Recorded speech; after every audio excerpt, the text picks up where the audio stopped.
And I'm wondering, and that's why I said pause and reflect, Yeah. and just reflect on your dynamic in this situation with mother-in-law. Mm, Reflect on it all when you're in the right headspace. How much of this, I understand that this person doesn't have the capacity to give you what you need. That being mm, said, there was still a role being played, wasn't there?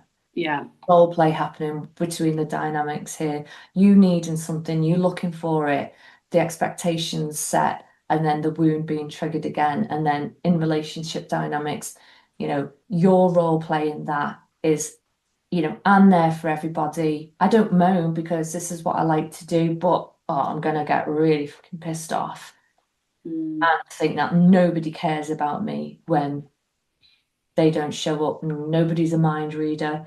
mm, You're verbalizing how you feel. Nobody's ever going to meet that need because mm, it's silenced. It's not. It's just a wound.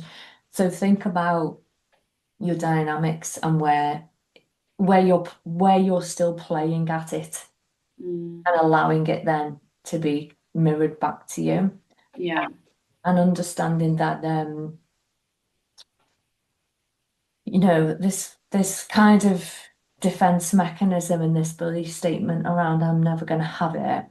Mm, What are you actually saying to yourself? What are you conditioning yourself to? mm. That's a good question.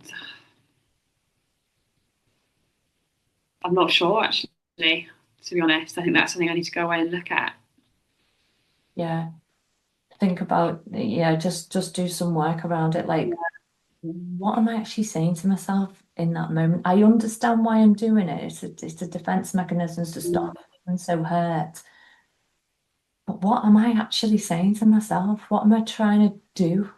mm, Because it's the opposite of what you really want. And mm. what would be the consequence if you actually really believed it and lived by it? I think my fear is if I really believed it and lived by it, I'd go back to my mum and I would open that door for more abuse. And I think I'm scared that that's where I would go and that's what I'd do. So all choices have consequences.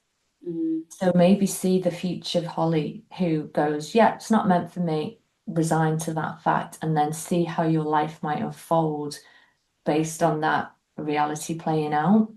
mm, And think about all the wonderful things that are in your timeline that you discussed before and the mm, environment that you want to work in and what you'd say to that little boy if you heard him mm, say that to himself or you had that experience and that's what he was trying to make himself believe, so he stopped himself being hurt. Imagine yeah, how his life might turn out. yeah, yeah. That's a good point. He's sort of just really opening himself up for potentially more pain, actually.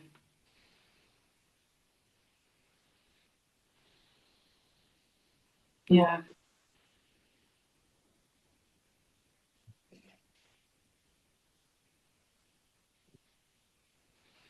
Yeah, I think there's definitely a lot there I need to. Yeah, I haven't done any coaching or therapy for a little while.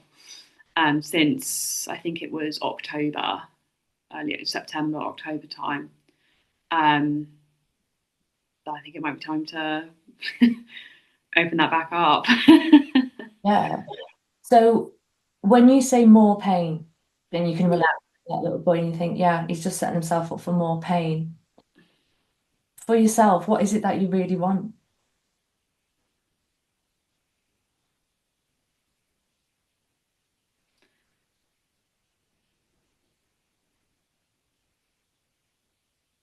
Well, I don't want that pain.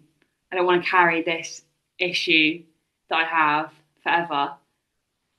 I don't want to be, I don't know, in my 40s, 50s, 60s, whatever, and still be carrying this weight, this heaviness, this pain that just feels like it's always there. I'd like it to I'd like it to go.